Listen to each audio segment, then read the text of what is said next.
hotline straight to my bestest friend in the world. Just think, I can call you up whenever I get bored. I think our relationship is really maturing here.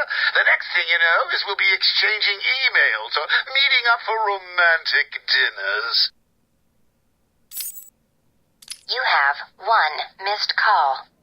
Ring, ring. I was just remembering when it first occurred to me. It was about 6 months after you left me on that rooftop back at the asylum.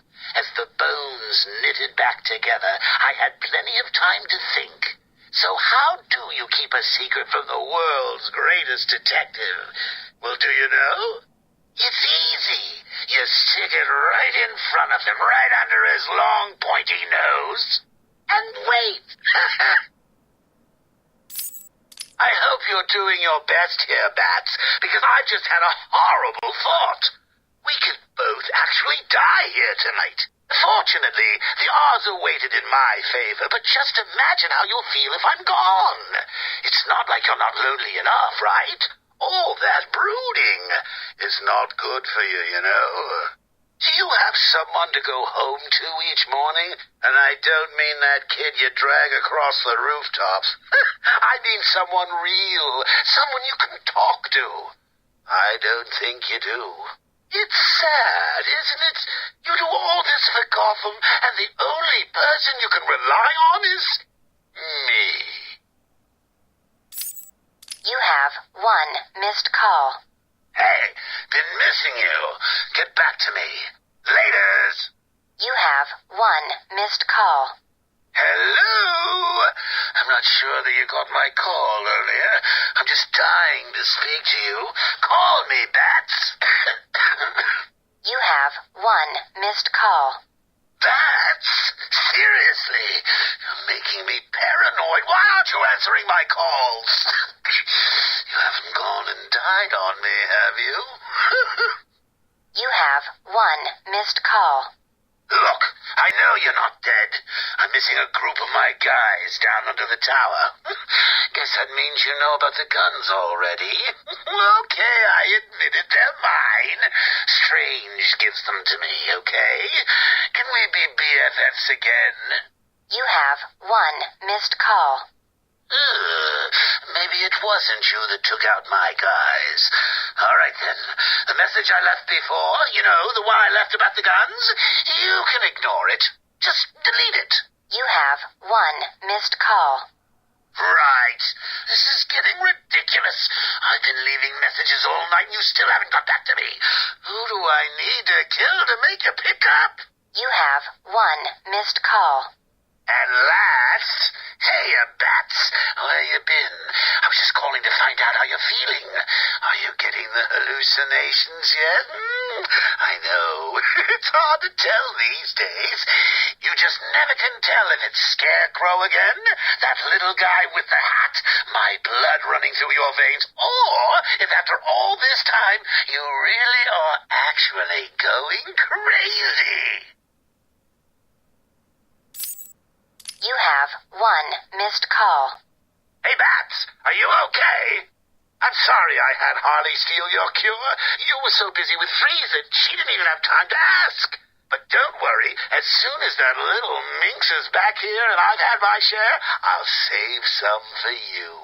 You'll have to work for it, but it will be right here waiting for you.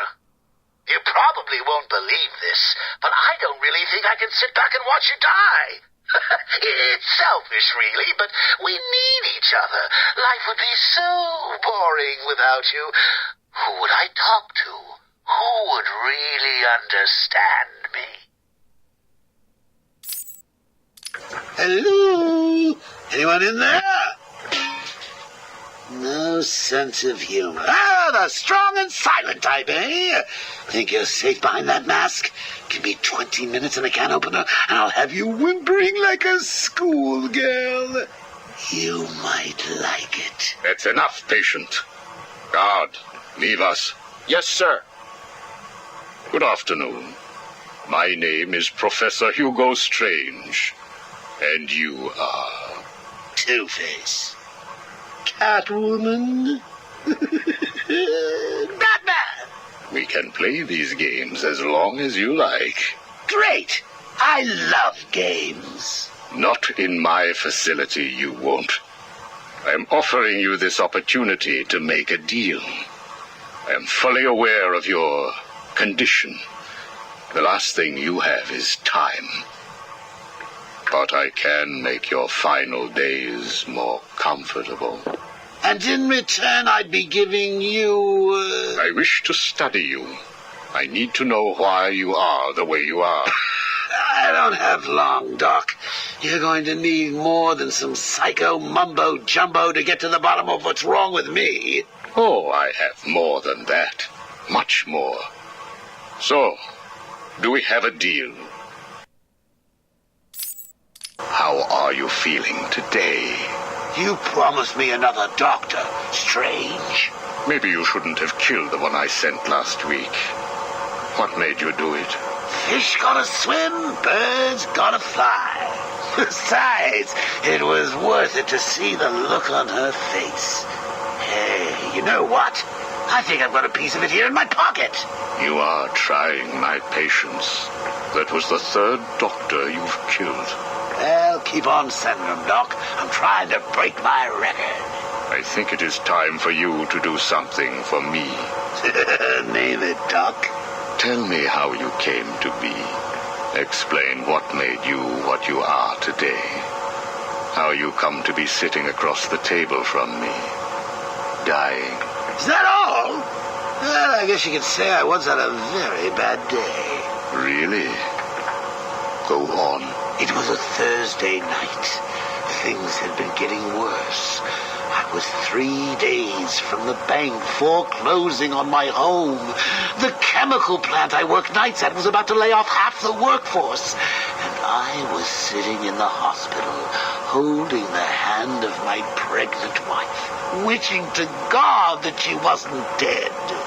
That must have been upsetting for you. Probably was. Back then, though, all I knew was that if I didn't let old man Falcone's men into the plant that night, they'd have killed me too. So here's the thing. I had to decide. Could I live without her? Was there any point going on? I've got to admit it. I was scared. Not of being dead, you understand. No one would blame you if you were. It is perfectly common. Do I look common?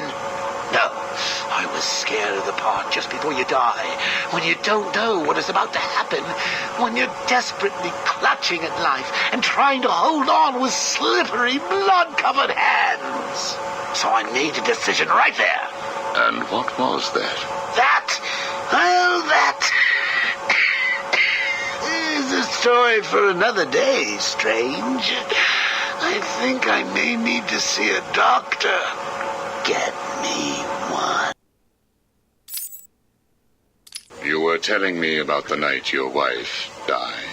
Oh, no, Hugo. As I recall, I was waiting for you to send me another doctor. We both know I have sent you 3 more doctors. Did you? Yes. One was left dismembered outside the elevator to my office. The other 2 have not been seen since they were sent to you. How careless. Listen, Doc. Professor. Okay, Professor. I'll give you a little more. I just hope you're taking notes. It's the day after, and I'm standing in the freezing rain, just staring at the chemical plant, feeling numb. Jeannie was dead. It didn't seem real. I can remember the day I first met her. Her infectious smile as I told her bad joke after bad joke. How, even after living with the pathetic wretch I was, she still wanted my child. And then they arrived.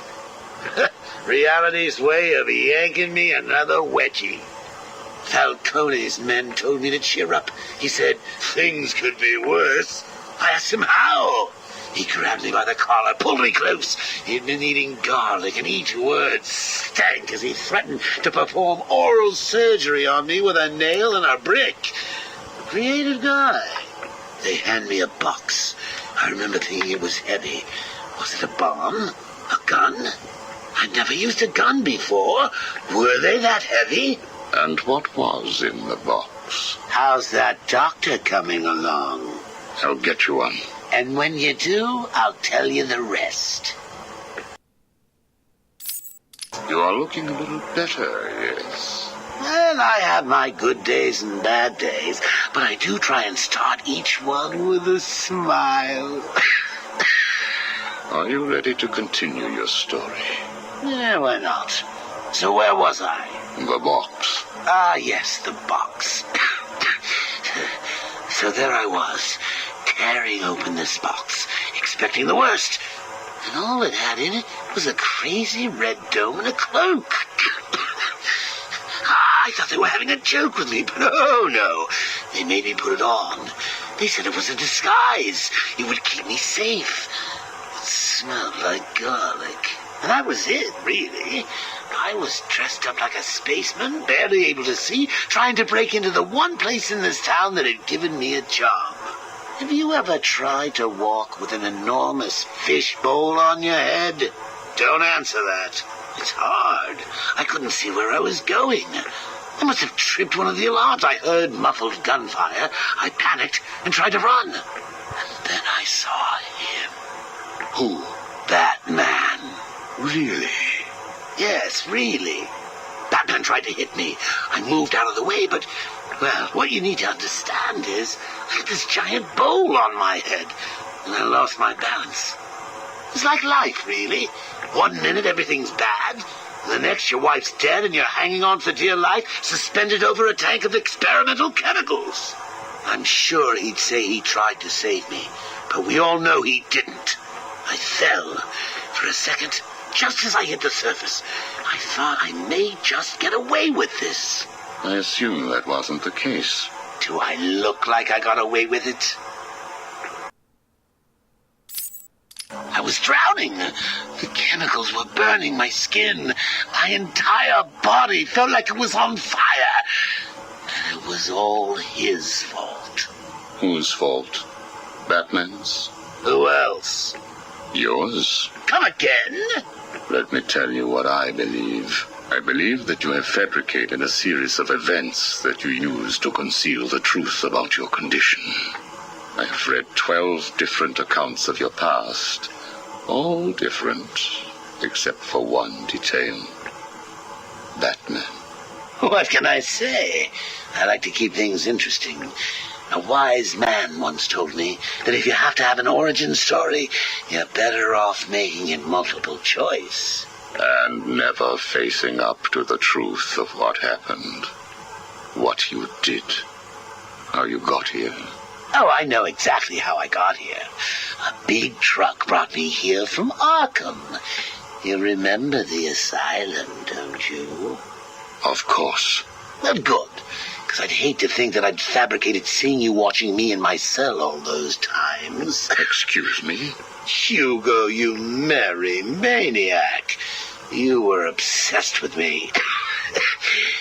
You all were trying to get in here. Next thing you'll tell me it wasn't you who sent old Sharpie over the edge. Nice work, by the way. Thank you. So here's the thing. If you want to make sure that no one else finds out about your past, you should start poking your nose into mine. Oh, and send me another doc. I think I need a second opinion.